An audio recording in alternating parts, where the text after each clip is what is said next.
Marsha Jones, the 27-year-old woman from Birmingham, Alabama, who got indicted on a manslaughter charge and was taken into custody. Why? Because she was pregnant when she got shot. The shooter, on the other hand, went free. Wait, what? The absolute state of Alabama, ladies and gentlemen. Okay, so let's rewind that real quick. So Marsha Jones, a 27-year-old pregnant woman, and Ebony Jamison get into an altercation at the parking lot of a dollar store. Ebony pulls out a gun and shoots Marsha. Ebony is arrested at first, but then further investigation shows that Marsha, the pregnant woman, is actually responsible for the altercation and the escalation leading to her being shot. An officer involved in the investigation deems that the only victim of the incident is Marsha's 5-month-old fetus.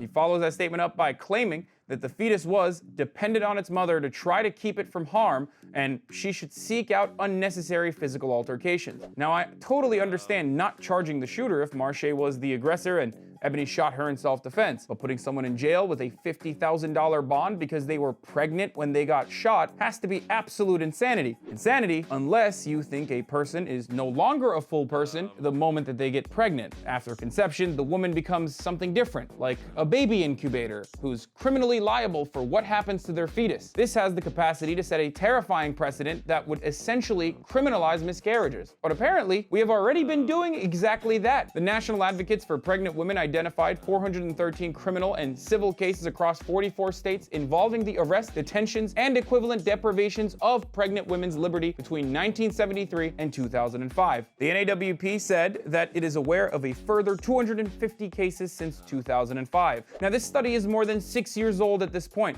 but the findings are terrifying. There's a case in Ohio where a judge kept a woman in prison to prevent her from having an abortion. Another case in Oregon where a woman was locked in a psychiatric ward for refusing a doctor's recommendation on getting additional testing for gestational diabetes. A DC court order that forced a critically ill woman to undergo a C-section despite her personal objections, which ended with both the baby and the woman dying. And this even happens in New York, apparently, where in 2008, a pregnant woman was charged with manslaughter for getting in a car accident. A woman in Arkansas gave birth at home to twins who were born dead, so she panicked and tried to hide the bodies. A medical examiner determined that the babies had died in the womb and that she had no illegal substances in her body, and yet she still awaits trial with a $50,000 bond for 2 counts of abuse of a corpse, which carries a minimum of 3 years in jail. I mean, what's next? Should we start placing pregnant women under citizen's arrest if we see them drinking a glass of wine? Should we start jailing women for not taking their pregnancy gummy vitamins, for shoveling snow outside, or not staying in bed all day? I mean, these are all potentially harmful to a fetus. So now they're technically attempts at manslaughter, right? And that's precisely the issue with prosecuting pregnancy laws. Annually, there are nearly 1 million known pregnancies that end in miscarriage or stillbirth. We would have to jail,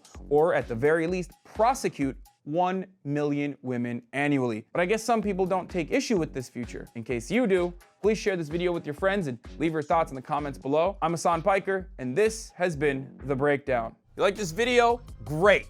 Never miss another breakdown video by hitting the subscribe button below, and also ring the bell to get notified whenever we publish a new one.